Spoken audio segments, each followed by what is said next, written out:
This is 5 reasons why the Miami Heat have a potential chance to win the NBA Finals of 2020. This is the case for the Miami Heat to win the NBA Championship. Could it happen? Could it actually happen? We'll have to wait and find out. But these are 5 things that I believe give Miami a case for the NBA Championship this season. This video is a 2-part episode series where obviously right now we're looking at the Miami Heat. And in the next episode, which should be out tomorrow or the day after, I'll edit that video after I edit this video. We're going to look at the Los Angeles Lakers, who obviously they're the favorites to win the NBA Championship. So I think this video should be a lot more interesting, but without further ado, let's get into it. I'd love if you guys could help me out though by hitting that like button. It really does help the channel and it helps me out a ton. If you're new and you enjoy NBA content, hit that subscribe button for NBA content every single week. The notification bell is always available if you want to be notified every time I upload a new video. And comment down below, do you give the Miami Heat a chance to win the NBA Championship? And without further ado, let's get on to the video. At number 5, the Miami Heat can defend LeBron James and actually limit his impact that many teams are not able to do. Obviously, Jimmy Butler is one of the greatest defenders the league has seen this past decade and this year alone. We know that wherever he's always been a talented defender. From the Chicago Bulls days, to Minnesota, to Philadelphia, no matter where he went, he was always an elite defender. And we've seen him give LeBron James some problems in the NBA playoffs and just during his time with the Chicago Bulls, where they needed Jimmy to step up on the defensive end, because he's one of those players that is big enough and strong enough to actually match up against a player like LeBron James, who's just dominated the league since he entered in 2003. But the one thing about the Miami Heat is that they don't just have Jimmy Butler.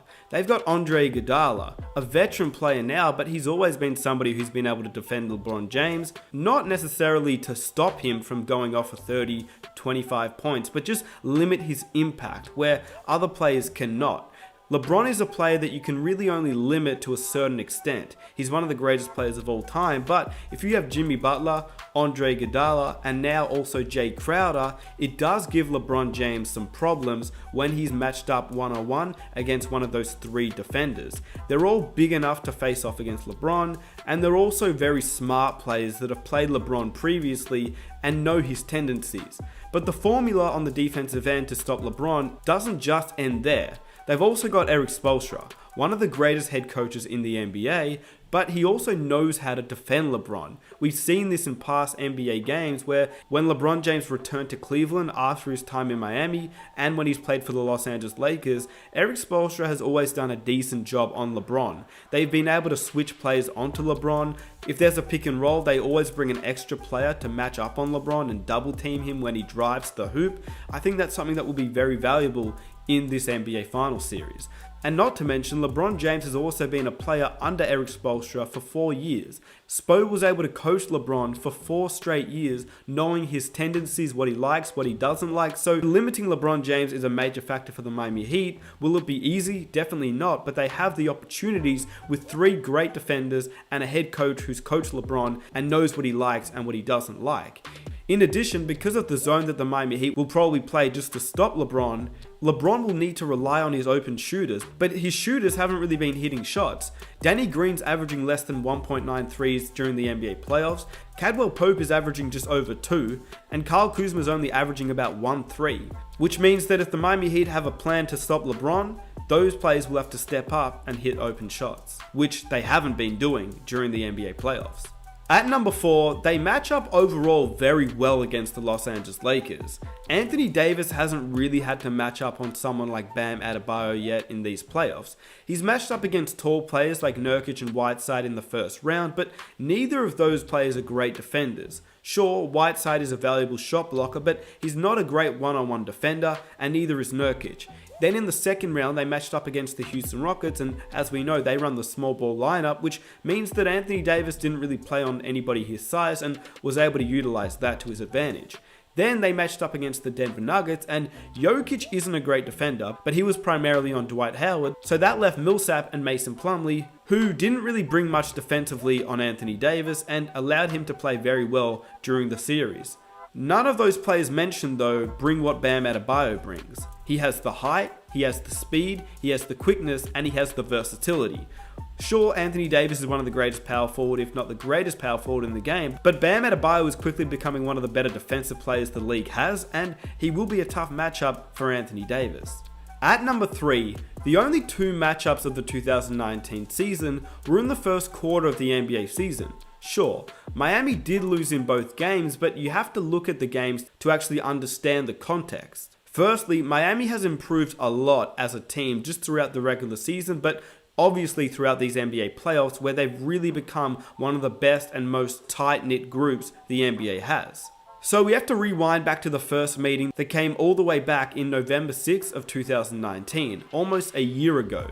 It was just the 6th game of Miami's season and the 8th game of the Lakers season. That means Tyler Hero and Kendrick Nunn had played a total of 6 NBA games. 6 NBA games. Let me repeat that. 6 league games. Duncan Robinson didn't have the confidence that he has now as one of the best 3-point shooters the league has. Jimmy Butler had played a total of 6 games as well in a Miami Heat uniform, and he was still getting comfortable with his new teammates. Bam Adebayo was starting to find his groove as a new starting center for a team that didn't have Hassan Whiteside anymore, and they hadn't yet traded for Jay Crowder, who's now a starter for this Miami Heat team, Andre Iguodala, who's one of the better defensive players and a great veteran for this team, and Goran Dragic was coming off the bench. Then you fast forward to the second matchup of the season, which was only a month later, in December of last year. It was a much closer contest than the first game of the season, where Miami actually had a chance to tie the game with the Butler 3-point shot at the buzzer. Yet, they were only getting the team together at that point, and the team looks a lot better now than it did then. Whereas LeBron James and Anthony Davis were always the main focal point of the Lakers offense, both then and now, which means it's a very exciting time for the Miami Heat, who, even though they're 0-2 against the Lakers throughout the regular season, it was only in the first part of the NBA season, and they look a totally different side now in the NBA playoffs and now in the NBA Finals. At number 2, the Miami Heat just have so many options better than the Los Angeles Lakers. The Lakers do have the 2 best players in the series in LeBron James and Anthony Davis, and that isn't a question. But Miami probably has the next 6 to 7 best players in the series. They've got Jimmy Butler, who's better than any third option for the Lakers, Bam Adebayo, Goran Dragic, Tyler Hero, Duncan Robinson, who both play a major role for this Miami Heat team, and then they've got players like Jay Crowder, Andre Iguodala. And the truth about the Miami Heat is that you never know which player will step up and who it will be. Any player can step up for this Miami Heat team and can emerge as a match winner for this team. Whereas the Lakers, they really only have 2 great players, and then they're really just based on a defensive side. Obviously, Rondo and Dwight Howard have both stepped up for the Lakers during this NBA postseason, but neither of them are great offensive players. They're both just very valuable on the defensive end. Whereas for Miami, they have the defense in Jay Crowder, Jimmy Butler, Andre Iguodala, Bam Adebayo, but they also have the offensive firepower in Jimmy Butler, Bam Adebayo, Tyler Hero, Duncan Robinson, Goran Dragic, and overall, if the teams match up, it's a matter of who is a better overall team, and in my opinion, I think that's the Miami Heat. And at number 1, they've simply made it this far. With so many doubters and naysayers already, it's shaping up to be one of those years where an underdog team wins. I mean, you just look at the whole 2020 NBA season, it's a weird season in itself. I gave an analogy in my last video to the 2004 Pistons team, comparing them to this year's Miami Heat team. Only a few hours later, JJ Redick came out and said the exact same things, which gave me a lot of confidence in myself as an NBA YouTuber and a basketball analyst on the platform that a player in the NBA and a good player in the league was saying the same things that I had said a day earlier. He talked about the Miami Heat being compared to the 04 Pistons, which I said. They do give me glimpses of the 2004 Detroit Pistons when they won their NBA championship. You know, the 04, let's say the 04 Pistons beating the Lakers. Like this is what this team reminds me of the 04 Pistons. He talked about the Miami Heat having the better overall team instead of the 2 best players, which I said. That is why the Miami Heat actually faced off well against the Lakers, because the Lakers realistically only have their 2 main stars in LeBron James and Anthony Davis, and if you are able to match up against them well, you can beat this team. Well, the Lakers had the 2 best, but after that, the rest of the best players in that series all play for the Heat. So there were a lot of things that I took away from what he said that made me realize that we're seeing things on the exact same page. And his philosophy is that if you have a better overall team, you will always be the better team. And we're going to see if that's right. If the Miami Heat win the NBA Finals, it affirms everything that I believe about basketball.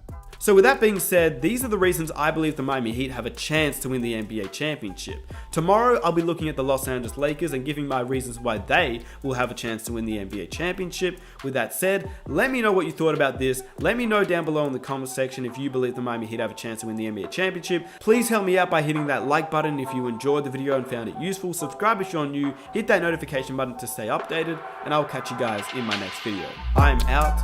Peace.